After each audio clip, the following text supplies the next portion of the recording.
Welcome to Whispers of Crime, where every case is shrouded in dark secrets and untold stories. Join us as we delve into the chilling case of John Wayne Gacy, a man who instilled fear in an entire generation. From the initial clues to the tense moments of the manhunt, everything will be revealed. Will justice be served? Come along with us to find out. Chicago, 1970. Streetlights glimmer on puddles of rain, reflecting images of cars passing by, creating a cold and gloomy atmosphere. People rush home, but on the dark streets, secrets are waiting to be uncovered. It was a time filled with dreams and hopes, yet it was also when nightmares began to spread across the city. One of the greatest fears in the hearts of Chicago residents was the disappearance of children. Children often left home, but didn't always return. Parents worried, news spread like wildfire, and in that heavy atmosphere, the name John Wayne Gacy began to emerge like a ghost. Gacy, a successful businessman, was seen as a kind and trustworthy neighbor. He had an ordinary appearance, always smiling and chatting with everyone, but beneath that mask lay a dark soul, a murderer devoid of remorse. He embarked on his journey of crime, selecting vulnerable targets to satisfy his uncontrollable perverse desires. The missing children gradually became part of a nightmare. They were not just statistics in news reports. They were victims of a cunning predator whom everyone thought was a model citizen. Gacy didn't need to use force to abduct them. With charm and trust, he lured them to his home. Meanwhile, families lived in anxiety. Betty, the principal of the local high school, often spent time chatting with students. When too many students went missing, she decided she couldn't stand by. Photos of the missing children hung throughout the school, their innocent eyes and bright smiles. These children were not merely students, they represented the future of the community. At the same time, Inspector Mike Hartman was assigned to investigate the disappearances. He was a young, passionate man, but also weighed down by the ongoing loss. Calls from the parents of the victims, the tears of mothers who had lost their children, burdened his heart. Hartman had heard many heartbreaking stories, but nothing could prepare him for the harsh truth ahead. As he began his investigation, Hartman noticed a strange pattern in the disappearances. Most of the victims were connected to the area around Gacy's home. He decided that Gacy must be part of this mystery. Yet there was no clear evidence to charge him.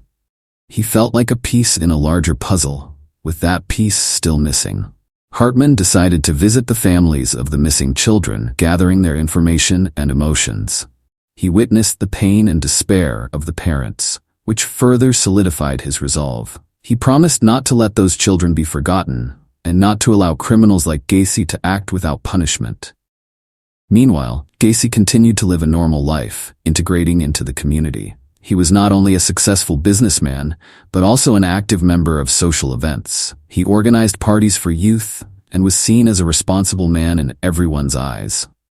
This made Hartman's investigation even more challenging, as people trusted the image Gacy had constructed. However, something in Hartman wouldn't allow him to easily overlook Gacy. There was an anomaly he couldn't pinpoint. "Are we missing something?" he wondered as he looked at the photos of the victims. Gacy is part of this puzzle, but how can we prove it? On a rainy evening, Hartman decided to visit Gacy's house. Excitement and anxiety mixed in his heart. He knocked on the door, and Gacy opened it with a confident smile on his face. "Hello there, would you like to come in?" Gacy asked, his tone warm yet filled with nuance. Hartman felt a chill run down his spine as he stepped inside. Everything seemed normal, but the atmosphere had a heavy tension. Gacy offered Hartman a glass of water and began talking about work, family, and the parties he hosted. While chatting, Hartman tried to observe every detail around him. There was a picture hanging on the wall depicting children with bright smiles, innocent eyes now robbed of life. Gacy appeared unfazed. He led Hartman around the house, showcasing various paintings and his accomplishments. "Is there anything you're worried about?" Gacy asked, his gaze locked onto Hartman. It felt like a strange connection between them, but Hartman couldn't define it. "There have been many missing children recently," Hartman replied cautiously, not wanting to reveal too much information. Gacy just smiled. "I know, but there's nothing we can do about it. It's just part of life." The conversation continued, but there was no information that could lead Hartman to the truth. Gacy skillfully navigated every question, making Hartman feel like he was wasting his time. But no, Hartman wouldn't be easily deceived. He sensed something was terribly wrong here, yet he couldn't find the evidence. As he left Gacy's house, Hartman couldn't stop thinking about that meeting. Gacy's gaze, his smile, everything seemed to be pieces of a larger puzzle he still couldn't see. Why does no one see this? He wondered. Maybe he's just an ordinary man, but what if he's a murderer? The unsettling feeling continued to haunt Hartman. Gacy had played a game, and Hartman felt like a pawn on the chessboard he had set. But he knew he couldn't give up. The truth would be revealed, and one day, the murderer would pay for his crimes. After a tense meeting with Gacy, Hartman returned to the office with a mind swirling with questions. He felt as if he was on the brink of a major discovery, yet there was no evidence to solidify his suspicions. The lack of information only intensified his frustration. He spent evenings after work sifting through case files, searching for any signs that could link Gacy to the missing persons. Each time he looked at the victims' photos, he felt the pain of their families. A growing sense of hatred bubbled within him. Gacy might be living a normal life, but underneath, he was a killer, and Hartman felt compelled to stop him. He took the time to interview people living in the area, gathering information about Gacy from neighbors and friends. One day, while interviewing a former friend of Gacy, Hartman received a valuable clue. This friend recalled a time when Gacy brought a group of teens home, and there was an unsettling atmosphere. He always had a way of making people feel comfortable, but there was something off about the way he looked at them, the friend said. It was as if he enjoyed having control. That was the piece Hartman had been searching for. His mind began to race. Gacy was not just a killer, he was a manipulator. Hartman realized that understanding Gacy's relationships with the victims would help him visualize how he operated. The following day, Hartman and a colleague decided to surveil Gacy. They waited outside his house, engulfed in a sense of nervous excitement. When Gacy left home and got into his car, Hartman followed closely, gripping the wheel with determination not to let the opportunity slip away. He drove to a local bar where he was known to frequent. Hartman and his colleague decided to go inside to gather more information. At the bar, Gacy was sitting with a group of young people. He was laughing and chatting, appearing nothing like the suspect they had in mind. But Hartman knew everything was just a perfect facade. After observing for a while, Hartman noticed that the young people he was with all had connections to the missing persons.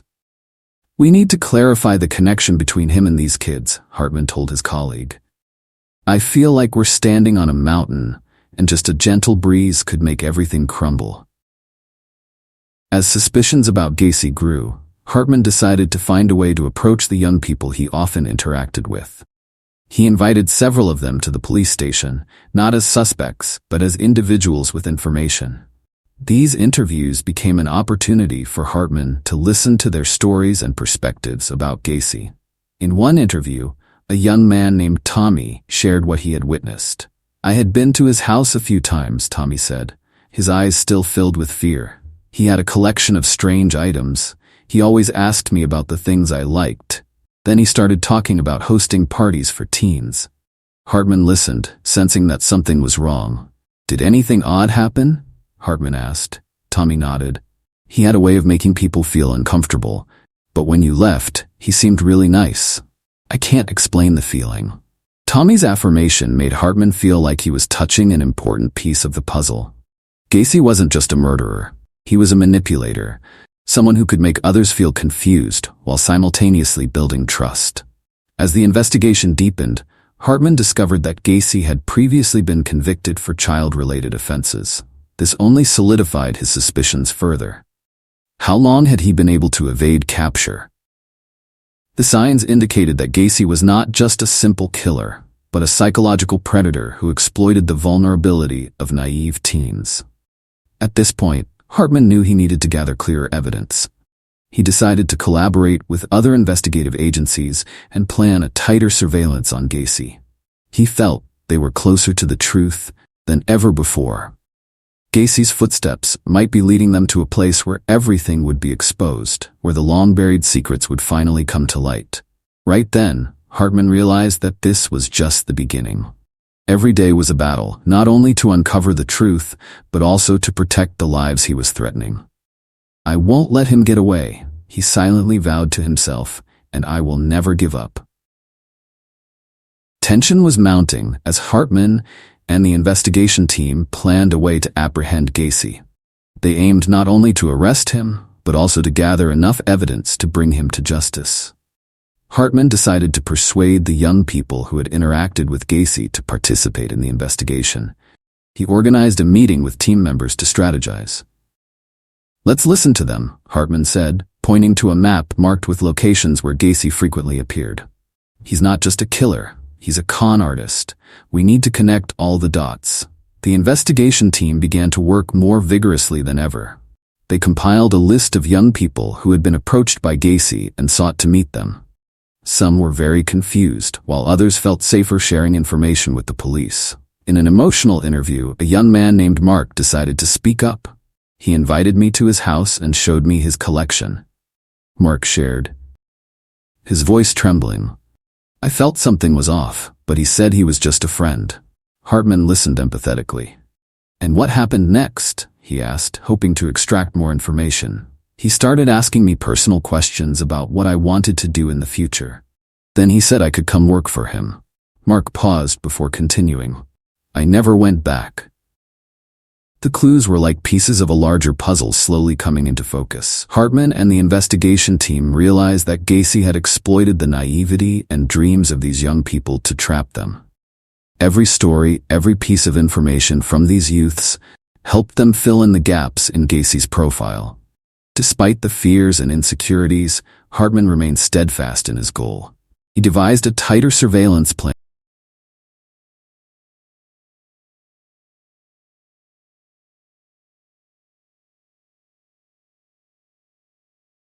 The investigation team decided to organize a more extensive surveillance operation, aiming to gather enough evidence to apprehend Gacy.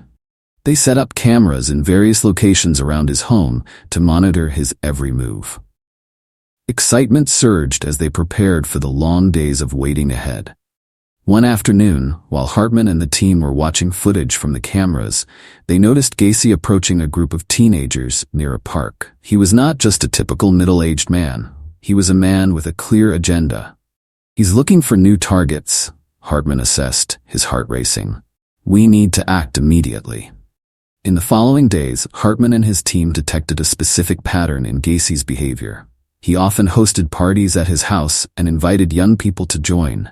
This was the opportunity they had been waiting for. The investigation team decided to infiltrate one of these parties to gather more information and evidence. As the party unfolded, Hartman dressed in casual attire, attempting to blend in with the crowd. He and his colleague approached Gacy, initiating a natural conversation without revealing any suspicions. Gacy appeared confident, approachable, and at ease in the role of host. But deep down, Hartman felt the coldness lurking behind his smile. He was playing a dangerous game, and Hartman knew he had to intervene before things escalated further. At one moment, Hartman decided to get closer to Gacy. "I heard you throw some great parties," he said with feigned friendliness. Gacy responded with a broad smile, but Hartman sensed something was amiss. The party continued, yet Hartman's anxiety only grew. He could become the next killer if no one stopped him. The young people around could easily become the next victims.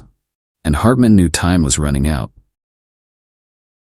As the party progressed, Hartman tried to observe Gacy's every action. He seemed quite natural in the role of host, but Hartman couldn't shake the feeling of underlying tension. Gacy frequently returned to the young people, sometimes whispering something in their ears that made them laugh, while at other times, they appeared awkward. Those were signs Hartman couldn't ignore. Every time Gacy stepped away from the group, Hartman followed closely. He noticed that Gacy often checked his phone and had short calls. Who was he communicating with? Why did he seem so restless? Questions flooded Hartman's mind. As the party began to wind down, Hartman noticed Gacy's gaze fixating on a particular young man, a boy who appeared innocent and vulnerable. "We need to act now," Hartman whispered to his colleague. "We can't let this happen." At the precise moment, Hartman decided to approach Gacy once more. "Hey, I'd like to have a quick chat with you," he said casually but with determination in his tone. Gacy turned to him with suspicion. "Is there something wrong?" "No, I just wanted to learn more about you and what you do. You seem really passionate about these parties." Hartman tried to maintain a calm demeanor, but Gacy was not entirely convinced. He kept his confident facade, but Hartman sensed he was losing control. "I have a lot to do," Gacy replied, his tone growing colder. Hartman felt the pressure mounting. He knew he needed to leave and report back to the investigation team immediately. Everything was reaching a boiling point, and Hartman couldn't let Gacy take over. As the party concluded, Hartman left with his colleague, and they immediately reported their findings. "We're getting closer," Hartman insisted. "He's slipping, and he won't be able to hide for long." With every passing day, the investigation intensified. Hartman was more determined than ever to expose Gacy for who he truly was. They amassed a substantial amount of evidence, including testimony from young men who had experienced Gacy's manipulation firsthand. With the gathered information, they began to build a strong case. Hartman convened with his team, presenting all the evidence they had compiled. "We need to move quickly," he urged. "Gacy's behavior is becoming increasingly erratic, and we need to ensure he doesn't harm anyone else." Just as they were preparing to put the plan into action, they received a call from a local police officer who had received a tip about Gacy's house. "We have a potential lead," the officer said. "I think we may have caught him in the act." Hartman felt a surge of adrenaline as they coordinated a raid on Gacy's house. They had to act swiftly. Every moment mattered. Hartman rallied his team, and they quickly gathered at the location. As they approached the house, the tension in the air was palpable. Hartman could see Gacy through the window, and his heart raced. He knew this was the moment that could change everything. They stormed the house, and within moments, they found Gacy surrounded by evidence. Photos of missing young men, belongings, and disturbing items that left no doubt about his guilt. As Gacy was taken into custody, Hartman felt a mix of relief and anger. They had finally captured the man who had caused so much pain, yet he knew this was just the beginning. The fight for justice was far from over. In the days that followed, Gacy faced charges for the abductions and murders of young men. The trial attracted media attention, exposing the dark truth that had haunted the community. Families who had lost loved ones finally saw a glimpse of hope, but the path to healing was long and arduous. Hartman remained at the forefront of the case, testifying about the evidence and the victims' stories. Every day in court, he felt the weight of their loss. He had committed himself to ensuring that Gacy would never harm anyone again. Finally, after a harrowing trial, Gacy was found guilty on multiple counts of murder. As Hartman left the courthouse, he felt a sense of closure for the families. But he also realized that he would carry the scars of this case for the rest of his life. "You may have been defeated today, but the darkness will always linger," he thought to himself, gazing at the courthouse steps. The story would continue, and the fight for justice would never end. Hartman vowed to remain vigilant, ready to confront any darkness that would threaten the innocent again.